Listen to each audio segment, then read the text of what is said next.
C'est la course du désert qui fait rêver, le Dakar, comme chaque début d'année. Et cette année, en 2026, on aura évidemment des nordistes sur les routes d'Arabie Saoudite, dans le sable, en jeep, en camion et même en moto. On va retrouver évidemment l'Asbroquois Adrien Van Beveren et d'autres pilotes de la région s'alignent sur les départs, notamment Charles Pic. Bonjour Charles. Bonjour. Ça sera votre premier Dakar. Là, on a une moto que l'on va présenter tout à l'heure. Je crois que vous êtes prêts pour aller à un petit entraînement. On va vous suivre. Ouais, on va aller faire un petit tour de sable et puis je vous expliquerai le projet ensuite. Super, merci Charles Roubaisien, donc qui va participer à son premier Dakar et donc entraînement à suivre tout de suite en images ici au circuit de Lone Plage.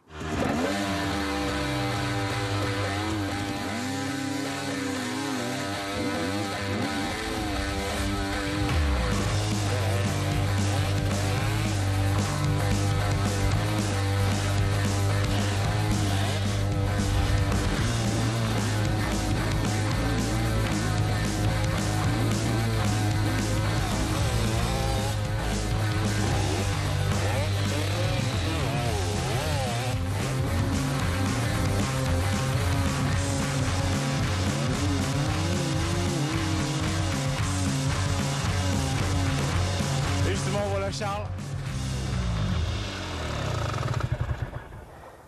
Charles, c'était bien? Ouais, c'était défoncé, comme une troisième heure d'enduro du Touquet, mais c'est bon pour le physique. Là, vous vous préparez, donc on est à quelques jours, quelques semaines de ce premier Dakar pour vous. Ce terrain d'entraînement, il représente quoi? C'est là où vous passez tout votre temps pour ce Dakar? C'est le terrain de référence pour les gens du Nord et ceux qui aiment bien le sable. Moi, je m'entraîne depuis que j'ai 10 ans sur ce terrain. Alors avant, on était sur un terrain vague, pas loin d'ici, et puis depuis, ça s'est structuré avec la Fédération française de moto qui a repris le terrain. Mais oui, c'est tous les week-ends avec mon père à faire du sable, à jouer dans notre bac à sable, comme on dit. Et justement, l'histoire familiale, on va en parler dans quelques instants. Une dernière petite question, cette moto que l'on voit actuellement, c'est pas celle sur laquelle on vous verra pendant le Dakar, c'est bien ça? C'est bien ça, j'ai une moto rallye, une 450 Husqvarna Rallye Replica. Celle-ci, c'est la moto d'entraînement, la moto de sable. Elle a fait 3 enduro du Touquet déjà, donc elle est un peu plus légère et pour l'entraînement ici, c'est quand même mieux. Et puis le sable n'est pas le même entre l'Arabie Saoudite et Lone Plage, je pense. Le sable n'est pas le même, mais je pense que c'est un avantage de savoir rouler dans le sable quand on part sur un Dakar pour aller franchir les dunes de 50 mètres de haut. Bon, Charles, je vous laisse reprendre un petit peu votre souffle, retourner au calme. On va ranger la moto peut-être et on va se retrouver pour évoquer et connaître toute cette histoire autour du Dakar parce que c'est une sacrée aventure familiale surtout.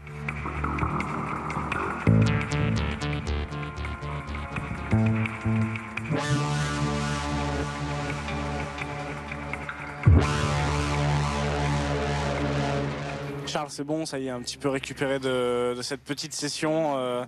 C'était pas simple. C'est dur cette préparation Dakar. Ça date depuis combien de temps cette préparation Dakar? Je dirais que la préparation, elle dure depuis toujours, mais véritablement depuis 4 ans, depuis que je me suis mis en tête que je ferais le Dakar. Et très véritablement, depuis le 1er septembre où j'ai pris un coach. Je fais du renforcement musculaire, je fais du foot toutes les semaines. Je fais du pickleball un peu. Et un peu de poker, mais ça aide pas trop, je crois. Un peu de poker, mais ça, oui, ça aide pas. J'essaye de faire beaucoup de moto, une fois par semaine au minimum. Beaucoup de courses à pied. Voilà, vraiment un entraînement intensif. Ma femme est nutritionniste, est naturopathe et du coup une spécialité nutritionniste. Et je compte sur son conseil pour bien manger, prendre des bons compléments alimentaires et puis me préparer physiquement, pas que par le sport. Alors, on a parlé d'histoire familiale. L'histoire familiale, on va déjà la commencer avec votre père. Bonjour Thierry. Bonjour. Cette histoire, alors, depuis 4 ans, la préparation du Dakar, mais peut-être qu'elle a déjà trotté depuis tout petit, parce que vous avez aujourd'hui 39 ans, elle a trotté depuis tout petit, peut-être avec cette passion moto, née depuis votre père, c'est ça? Thierry, vous avez participé à 3 Dakars. Ouais. Cette filiation, elle était naturelle pour Charles de le voir participer au Dakar? Mais en fait, c'est un virus qui est très contagieux parce que moi, je me suis inscrit sur le Dakar parce que quelqu'un m'avait fait rêver aussi. Alain Padou, qui tenait une boîte de nuit en Belgique qui s'appelait le Colimaçon et que je fréquentais assidûment. Et il faisait les Dakars. Et quand il rentrait de ces Dakars, moi, j'avais 18 ans et je le regardais comme un dieu vivant. J'étais en admiration absolue, sans penser un instant qu'un jour, je ferais de la moto. Et puis, c'est quand j'ai eu 33 ans que j'ai eu ma première moto. Et puis, petit à petit, après, il y a l'inflation. Tu fais l'enduro du Touquet, tu fais quelques petits rallyes, tu fais rallye africain, et le rêve, le Graal, c'est le Dakar. Mais en fait, j'ai jamais pensé que je le ferais un jour. Et peut-être que je t'ai fait gagner un peu de temps en te montrant que c'était possible de le faire. Donc ça, c'est chouette. Et justement, Charles, des souvenirs peut-être d'enfance de votre père en train de faire le Dakar, vous en avez? Oui, oui, oui. Bah déjà, avant qu'il fasse le Dakar, on regardait tous les ans les résumés à la télé ensemble, en ayant des étoiles dans les yeux, en voyant Hubert Auriol, Stéphane Peterhansel, mon idole.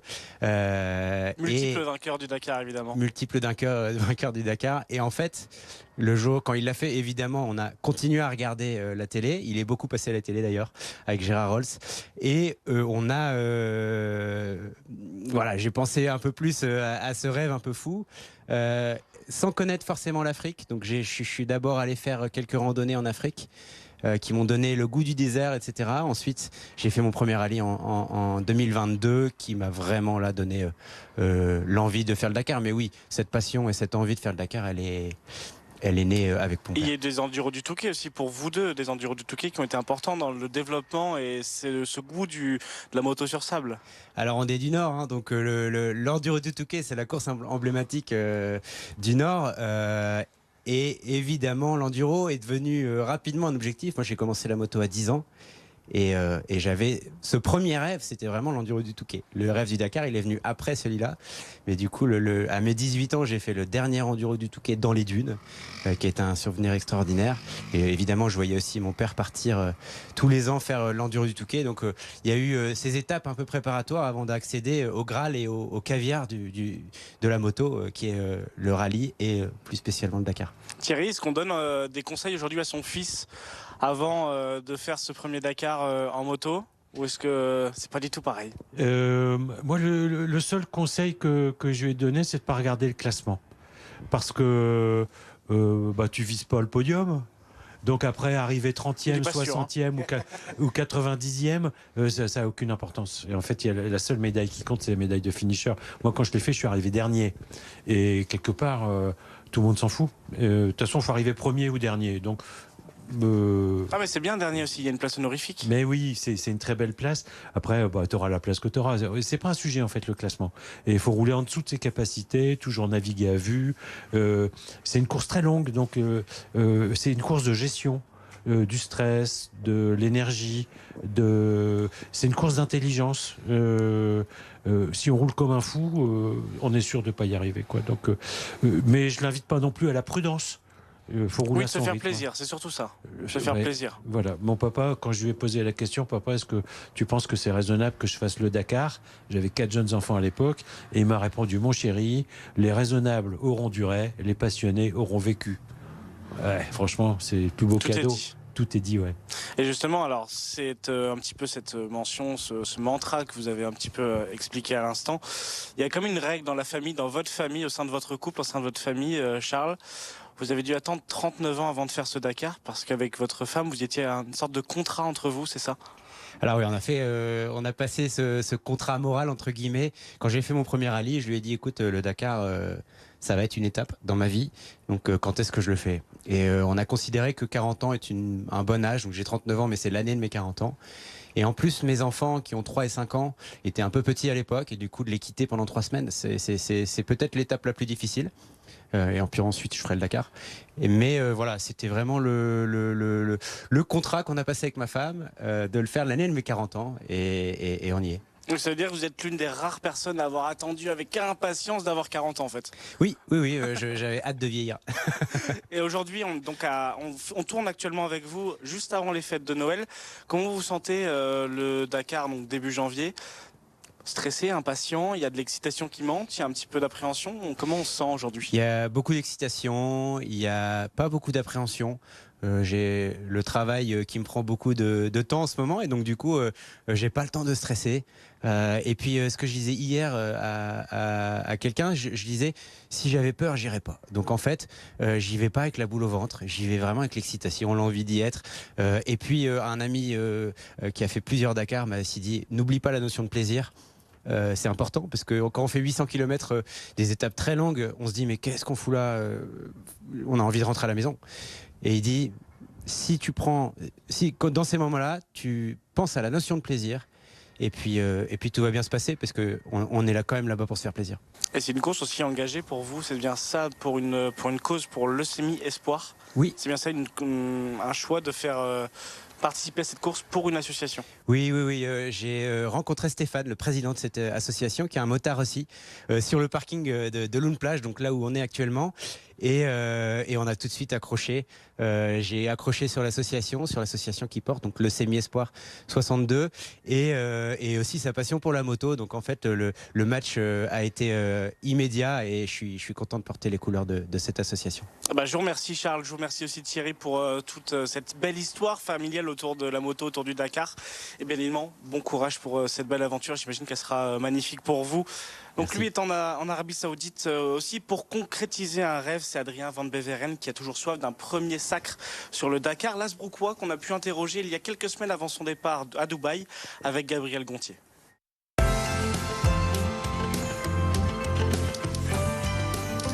Vous allez vous envoler dans quelques minutes vers Dubaï pour vous préparer avant votre 10e Dakar le 3 janvier 2026 en Arabie Saoudite. Merci d'être avec nous. Comment vous abordez ce 10e Dakar ?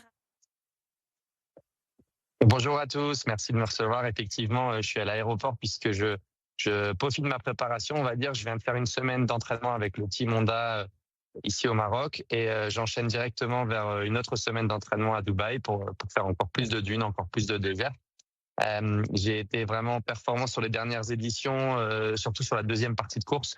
Et mon but cette année, c'est d'essayer d'être performant dès le début. Donc c'est pourquoi je passe encore plus de temps dans le désert que d'habitude. Je passe encore plus de temps sur ma moto de rallye et j'ai choisi ces destinations pour, disons, optimiser ma prépa. Je le disais, vous avez récolté une belle 3e place en 2024 et en 2025. On imagine que l'objectif, là, c'est la première place du podium. Vos dernières éditions, elles ont été marquées par quelques difficultés, des chutes. Je pense également à une perte de signal GPS. Aujourd'hui, il ne faut plus que ça se reproduise. On imagine que c'est vraiment la première place du podium que vous visez. Ouais, effectivement, c'est mon rêve, c'est l'objectif de toute une vie, de toute une carrière, de toute une vie. Même aujourd'hui, je vis pour ça depuis plusieurs années. Je m'entraîne très dur pour ça. Tout tourne autour du Dakar, tout tourne autour de ma carrière sportive. Et à la fois, je prends beaucoup de plaisir à le faire. Donc, il n'y aura pas de regret dans tous les cas. Mais c'est vrai que je me sens au meilleur de ma forme. Je suis peut-être au meilleur moment de ma carrière aussi. Je profite d'une expérience, je profite d'un niveau physique. Je suis je pense, l'un des meilleurs teams du monde, donc j'ai les outils qu'il faut pour, disons, performer. Et j'ai hâte d'être en Arabie Saoudite. Là, je peaufine ma préparation, mais le plus gros du travail est fait. Maintenant, on va essayer d'être optimum et d'arriver vraiment en grande forme. Vous l'avez dit, vous êtes à un point inédit de votre carrière à 34 ans aujourd'hui. C'est une discipline qui n'est pas facile, la discipline qui est la vôtre. Est-ce que l'expérience de l'âge, de la maturité, des expériences passées, c'est ce qui va vous porter pour ce 10e Dakar ? Alors effectivement, je pense que j'ai fait 10 Dakar à mon actif, ça passe vite. Je me rappelle encore du premier en 2016 et c'est vrai que je pense que je me sers vraiment de tout ça. J'aborde la course peut-être plus sereinement. Je pense que c'est pour ça que je vous disais que je suis au meilleur moment de ma carrière. Je peux profiter d'une expérience tout en étant encore au meilleur niveau de vitesse, au meilleur niveau physique et en connaissant un petit peu plus ce qui m'attend en fait. Donc j'aborde avec beaucoup de sérénité ce Dakar et eh bien, merci beaucoup Adrien Van Beveren et on vous souhaite une bonne préparation et un très bon 10e Dakar en espérant que vous décrochiez la première place du podium.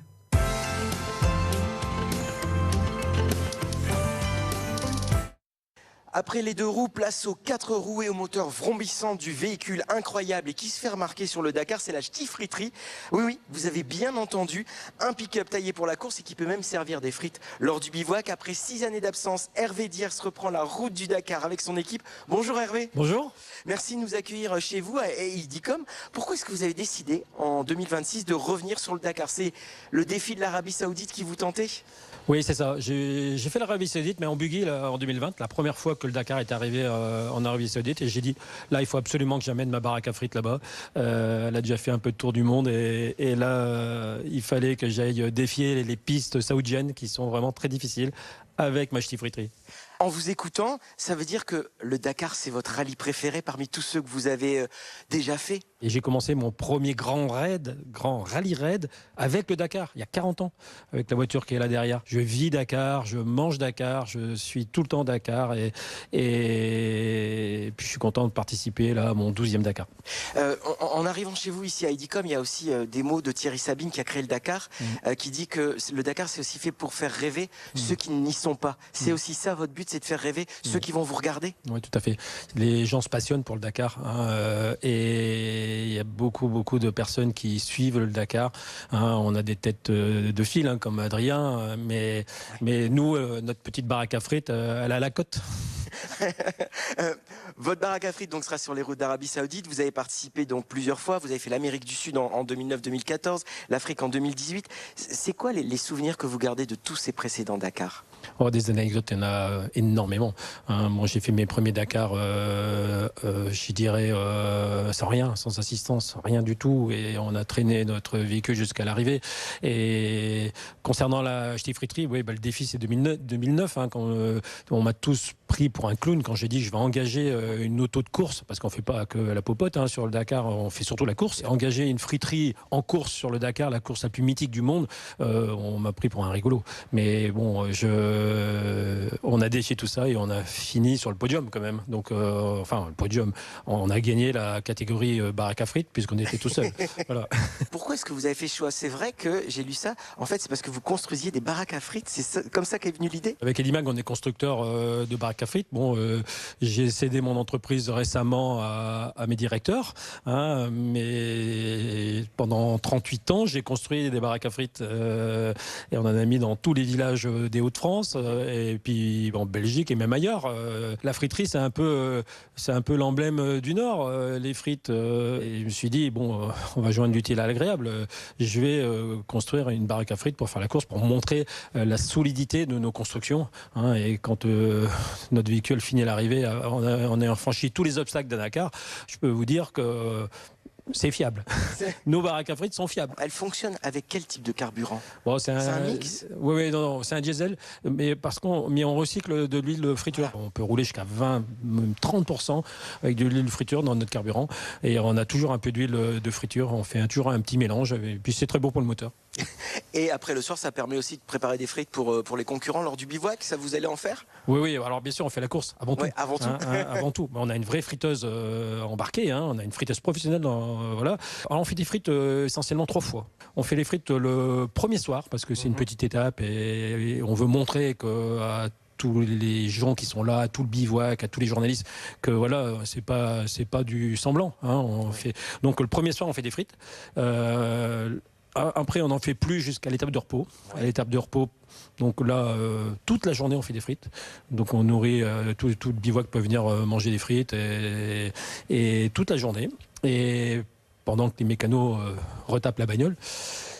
Et après, si on a le bonheur de vivre le podium, comme j'ai vécu déjà 3 fois, on en fait sur le podium d'arrivée. Derrière nous, c'est pas la ch'ti friterie qui est déjà partie en Arabie Saoudite, puisque donc on enregistre cette interview. Là, vous serez, quand ça passera, vous serez en train de courir, si je puis dire. Voilà. Mais celle-ci, celle qui est derrière nous, elle a fait votre premier Dakar, c'est ça? Oui, c'est mon premier Toyota avec lequel j'ai fait mon premier Dakar à l'âge de 20 ans. Et on a eu le bonheur, avec énormément de difficultés, de finir ce rallye. Mon premier Dakar en 1985, donc il y a plus de 40 ans.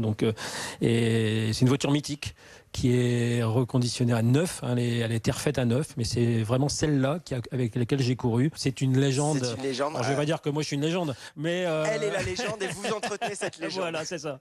Après 6 ans d'absence, est-ce que la ch'ti friterie peut redevenir ou peut être encore une fois cette attraction du Dakar pour tous les concurrents?